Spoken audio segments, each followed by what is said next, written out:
बच्चों, आपका फिर से स्वागत है। हम सभी फिर एक बार साथ हैं और आज इस कक्षा में आपके लिए मैं कोशिश कर रही हूँ थोड़ी सी चीज़ों को समझाने की, जिसमें अध्याय 16 को मैंने लिया है आपके लिए और इसका टॉपिक है हाइड्रोकार्बन के व्युत्पन्न। हाइड्रोकार्बन के व्युत्पन्न, इसको जानने के पहले आप ये जान लीजिए कि हमारे आसपास जितने भी जो यौगिक होते हैं वो कितने रूपों में होते हैं। तो इसको हम बेसिकली दो भागों में बांटते हैं, एक कार्बनिक यौगिक और दूसरा होता है अकार्बनिक यौगिक।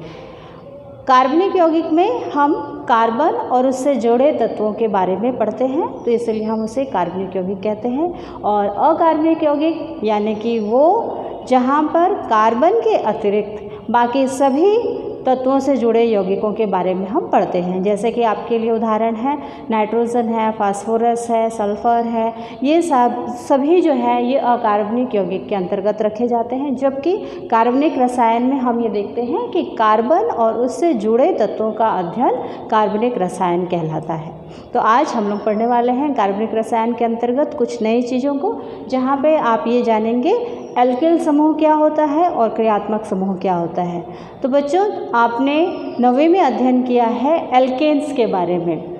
एल्केन का तात्पर्य होता है जहाँ पर कार्बन से 4 हाइड्रोजन जुड़े होते हैं, या आप ये कह सकते हैं कि कार्बन के साथ में हाइड्रोजन जब जुड़े हों और वो खुली श्रृंखला में हो तो उसे हम एल्केन्स कहते हैं। और इसमें से अगर हम एक हाइड्रोजन हटा देते हैं तो वो एल्किल समूह कहलाता है। जैसे कि हमारे पास में ये कार्बन है और इसके साथ में यहाँ पर मैंने 4 बंध बनाए और 4 हाइड्रोजन लिखे, तो ये आपका एल्केन समूह कहलाएगा। और इसकी विस्तृत अध्ययन के लिए आपको थोड़ी सी जानकारी लेने के लिए आप 9वीं कक्षा के बारे में फिर से एक बार वापस जाइए और उससे अध्ययन करिए, तो वहाँ पे एल्केन्स की पूरी जानकारी मिलेगी।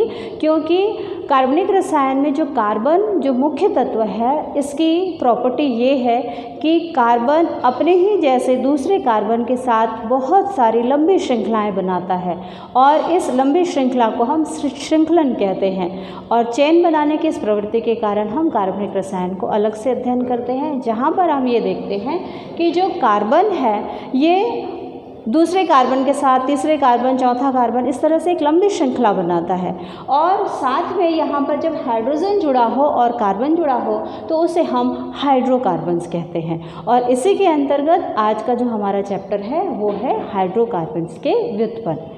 तो जैसा आपको मैंने बताया कि जो एल्केन्स होते हैं जिसमें कार्बन के साथ में हाइड्रोजन जुड़ा होता है और कार्बन की प्रकृति होती है कि उसमें 4 बंध बनाने की प्रकृति होती है, वो 4 बंध बनाता है, इसीलिए इसे हम चतुसंयोजी तत्व भी कहते हैं। जबकि अन्य तत्व एक संयोजी, द्विसंयोजी या त्रिसंयोजी होते हैं।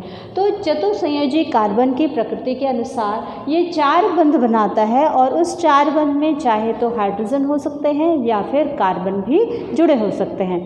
अब अगर यहाँ पर हम किसी एक हाइड्रोजन को हटा करके अगर दूसरा कोई ऐसा समूह डाल दें जो उसकी प्रकृति को बदल दे, उसके नेचर को बदल दे, उसके गुण को बदल दे, तो उसे हम क्रियात्मक समूह कहते हैं। फॉर एग्जाम्पल, जैसे यहाँ पे एक कार्बन के साथ में 4 हाइड्रोजन जुड़े हुए हैं, अगर मैं यहाँ से इसे हटाती हूँ और इसकी जगह पे कोई दूसरा समूह आकर के जुड़ता है तो वो जो हिस्सा होगा वो इसके नेचर को, उसके गुण धर्म को प्रभावित करता है। इसलिए इसे हम क्रियात्मक समूह कहते हैं, क्योंकि ये इसकी क्रिया को बदलता है। और उसके अलावा ये जो हिस्सा है CH3 जो दिख रहा है, इसे हम एल्किल समूह कहते हैं और इस एल्किल समूह को हम R से प्रदर्शित करते हैं। यहाँ पर आपके लिए प्रश्न आता है एग्ज़ाम में कि क्रियात्मक समूह क्या होते हैं, तो आपको उसकी परिभाषा लिखनी होगी और कुछ उदाहरण लिखने होंगे। जैसे मैंने आपकी किताब से कुछ उदाहरण आपके लिए लिखा हुआ है, जिसमें हम देखते हैं पहला है OH समूह, जिसे हम हाइड्रोक्सिल समूह कहते हैं या अल्कोहल कहते हैं। दूसरा है CHO या एल्डिहाइड समूह। तीसरा है COOH, जिसे हम कहते हैं कार्बोक्सिलिक एसिड। और चौथा है CO ग्रुप, इसे हम कहते हैं कीटोन समूह। और अंत में मैंने लिखा है X।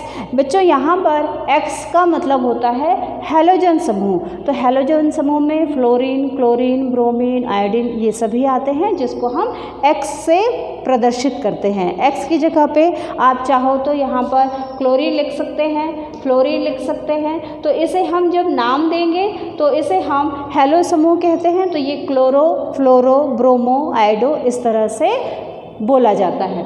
तो यहाँ पर ये था आपका क्रियात्मक समूह जो अलग अलग है। आपके कोर्स में जो इस चैप्टर में सबसे पहला क्रियात्मक समूह है वो है अल्कोहल।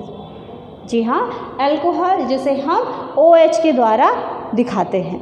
OH हाइड्रोक्सिल ग्रुप भी कहलाता है। और जब हम इसका किसी हाइड्रोकार्बन के साथ जुड़ना दिखाते हैं तो वो अल्कोहल के नाम से संबोधित किया जाता है। अब यहाँ पर आप थोड़ा सा कंफ्यूज होंगे कि अल्कोहल या हाइड्रोक्सिल। तो जब आप किसी यौगिक में ऐसी संरचना देखते हैं तो उस यौगिक में, जैसे कि आपके लिए मैंने उदाहरण लिखा हुआ है, तो इसका नाम आप कैसे लिखेंगे, क्योंकि इसका नामकरण भी आपको देखना है। तो नाम में हम देखेंगे कि यहाँ पर अगर आप इसको गिनना चाहते हैं तो 1, 2, 3, 4, 5 इस श्रृंखला में 5 कार्बन एक दूसरे के साथ जुड़े हुए हैं। हर कार्बन की संयोजकता 4 दिखाई दे रही है। 1 2 3 4, 1 2 3 4, 1 2 3 4, 1 2 3 4, 1 2 3 4। इस तरह से आपने देखा कि एक कार्बन दूसरे कार्बन के साथ जुड़ा है तब भी उसकी संयोजकता 4 बराबर है। अगर वो हाइड्रोजन के साथ जुड़ा है तो भी बराबर है, चाहे वो कोने वाला कार्बन हो या फिर बीच वाला कार्बन हो, हर कार्बन की संयोजकता यहाँ पे 4 होनी आवश्यक है। और यहाँ पर आप देख रहे होंगे कि हाइड्रोजन के अलावा यहाँ पर मैंने हाइड्रोजन को हटा करके इस हाइड्रोजन को रिप्लेस करके OH ग्रुप को ऐड किया। तो यहाँ पर ये जो OH ग्रुप है ये हाइड्रोक्सिल ग्रुप है। लेकिन अगर इसका आप नाम लिखेंगे तो नाम कैसे लिखेंगे, तो यहाँ पर हम देखेंगे कि हाइड्रोक्सिल समूह उस कार्बन से पहले आना चाहिए या जहाँ पर इसकी जो नंबरिंग है वो कम आना चाहिए, जैसे 1 2 3, ये 4, ये 5। अगर मैं इसकी नंबरिंग इधर से करती हूँ 1 2 3 4 तो वो चौथे कार्बन पर पड़ता है। जबकि यहाँ से अगर हम लिखना शुरू करते हैं, कार्बन को नंबर देना शुरू करते हैं, तो ये दूसरे कार्बन पर आता है। तो ये दूसरे कार्बन के पास आया। तो ये जो हमारा नंबर डालने की जो पद्धति है ये नामकरण के लिए की जाती है। और आपके किताब में ये 3-4 उदाहरण दिए हुए हैं, जिसको आप लोग देखिए और समझने की कोशिश करिए। अब यहाँ पर मैंने 5 नंबर तो दे दिए, यानी कि इस जो हमारे यौगिक में कितने कार्बन हैं, 5 कार्बन हैं। इसलिए ये जो एल्केन होंगे ये पेंटेन होंगे, पेंटेन से संबोधित किए जाएंगे। लेकिन क्योंकि यहाँ पे OH ग्रुप है तो इस OH ग्रुप में अल्कोहल है तो हम पेंटेन के अंतिम में OL लगाएंगे, इसलिए इसका नाम हो जाएगा पेंटेनॉल। इसे हम कहेंगे पेंटेनॉल, साथ में कहेंगे तो ये कहलाएगा पेंटेनॉल। लेकिन यहाँ पर आप देखेंगे कि यहाँ पर 5 पेंटेन समूह तो हैं, OH समूह भी है, लेकिन एक चीज़ और है कि यहाँ पे जो OH ग्रुप है वो दूसरे कार्बन पर है, तो इसका पूरा नाम हो जाएगा पेंटेन-2-ऑल, या हम इसे कह सकते हैं 2-पेंटेनॉल। ये इसका नामकरण है। आप देख रहे थे अल्कोहल का नामकरण। और इसके बाद अगला जो है वो है अल्कोहल का औद्योगिक निर्माण। हम अल्कोहल को कैसे बनाते हैं। अब यहाँ पर हम अल्कोहल को प्राप्त करने के लिए शीरा का उपयोग करते हैं। शीरा किसे कहते हैं बच्चों? तो जो गन्ने का जो रस होता है उसे हम शक्कर के क्रिस्टल पृथक कर लेने के बाद जो बची हुई पीले रंग की, गाढ़े रंग की जो चाशनी होती है, इस द्रव को हम शीरा कहते हैं। और इस शीरा में हम थोड़ा सा पानी मिक्स करते हैं और इसको डालते हैं, साथ में ईस्ट डालते हैं, अमोनियम सल्फेट डालते हैं क्योंकि ये किण्वन की क्रिया को बढ़ाता है, और थोड़ा सा H2SO4 यानी कि सल्फ्यूरिक अम्ल इसमें हम मिलाते हैं। इन तीनों को मिलाने के बाद हम इसे किण्वन कक्ष में भेजते हैं जहाँ पर टेम्परेचर 25 से 30 डिग्री सेंटीग्रेड होता है, और यहाँ पर हम 2 से 3 दिन के लिए इसको रखते हैं। किसको? शीरा को। तो इस शीरा को रखने के बाद यहाँ पर क्या होता है कि जो शीरा है वो किण्वन की क्रिया के द्वारा और जो एंजाइम्स हैं, जो एंजाइम हम यहाँ पे देखते हैं वो इन्वर्टेज और जाइमेज एंजाइम होते हैं, वो शीरा को तोड़ते हैं। यहाँ पे शीरा का सूत्र है C12H22O11 और ये इन्वर्टेज एंजाइम की सहायता से C6H12O6 यानी कि फ्रक्टोज और ग्लूकोज में टूटता है। मैंने दो मॉलिक्यूल नहीं लिख करके दोनों को एक साथ लिखा है क्योंकि दोनों का सूत्र एक ही जैसा होता है बच्चों। अब यहाँ पर फिर ये जाइमेज एंजाइम के द्वारा जो शीरा था वो अल्कोहल में टूटता है और कार्बन डाइऑक्साइड गैस बाहर निकलती है। ये कार्बन डाइऑक्साइड गैस निर्गम नली के द्वारा बाहर निकलती है और हमको अल्कोहल प्राप्त होता है। यहाँ पर आप एक चीज़ ये जान लीजिए कि जो अल्कोहल होता है, अगर इसमें हम तनु अल्कोहल प्राप्त करते हैं जिसमें कि अल्कोहल की मात्रा थोड़ी सी होती है, लेकिन अगर 100% अल्कोहल होता है जिसमें कि जल बिल्कुल भी नहीं होता तो इसे हम परिशुद्ध अल्कोहल कहते हैं। जबकि एथेनॉल में अगर 5% जल मिला होता है तो इसे परिशोधित स्पिरिट कहते हैं। और पेट्रोल और एथेनॉल का जो मिश्रण है वो पावर अल्कोहल कहलाता है।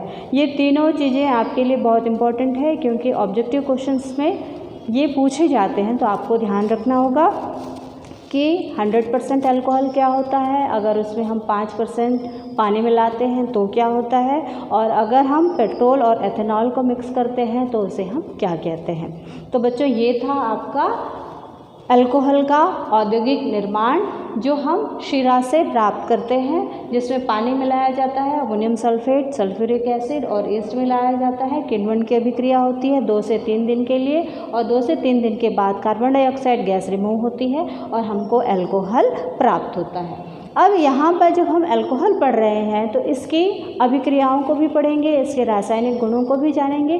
तो जब आप देखते हैं कि हम अल्कोहल को जब हम गर्म करते हैं, उसका निर्जलीकरण करते हैं, तो यहाँ पर क्या होगा, जैसे मैंने ये अल्कोहल लिया है C2H5OH, 2 कार्बन होने के कारण इसे हम इथेन से बनने के कारण एथेनॉल कहेंगे। इथेन में OH ग्रुप लगा इसीलिए इसे एथेनॉल कहेंगे।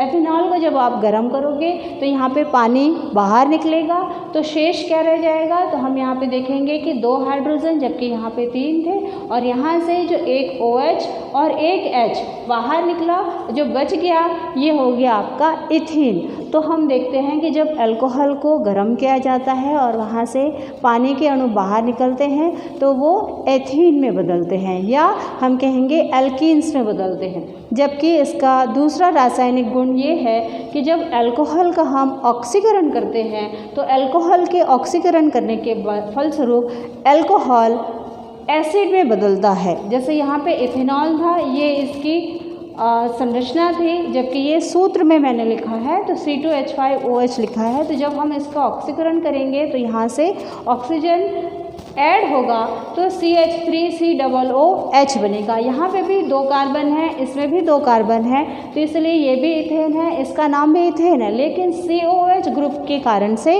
इसे हम एथेनोइक एसिड कहेंगे। तो आप याद रखिएगा कि अल्कोहल का निर्जलीकरण करने पर वो एल्कीन्स में बदलते हैं, जबकि अल्कोहल का ऑक्सीकरण करने पर वो एसिड में परिवर्तित होता है। अब बच्चों आज का जो दौर है जिसमें हम ये देख रहे हैं जो महामारी फैली हुई है, तो उससे सुरक्षित रहने के लिए आपको ये कहा जाता है कि आप अपने हाथ को सैनिटाइज़ करिए। तो जो सैनिटाइज़र है वो भी अल्कोहल से बनता है। तो आप उपयोग में जान लीजिए कि जो अल्कोहल होता है, अगर हम मेथेनॉल की बात करते हैं तो मेथेनॉल जो है ये थोड़ा विषैला होता है, और जबकि एथेनॉल जो होता है इसे हम पीने के लिए यूज़ करते हैं जिससे नशा होता है, और दवाइयों में भी हम अल्कोहल्स का उपयोग करते हैं। और साथ ही हम ये देखते हैं कि जितने भी जो पावर अल्कोहल्स हैं जैसे पेट्रोल में हम इसको ईंधन के रूप में मिक्स करते हैं। तो आज का जो हमारा जो चैप्टर था हाइड्रोकार्बन के व्युत्पन्न, इसमें आपने अल्कोहल के बारे में जानकारी ली, अल्कोहल, अल्कोहल का नामकरण, अल्कोहल का निर्माण और अल्कोहल की रासायनिक अभिक्रियाएँ, साथ ही अल्कोहल के उपयोग। अगली कक्षा में हम हाइड्रोकार्बन्स के दूसरे क्रियात्मक समूह को पढ़ेंगे।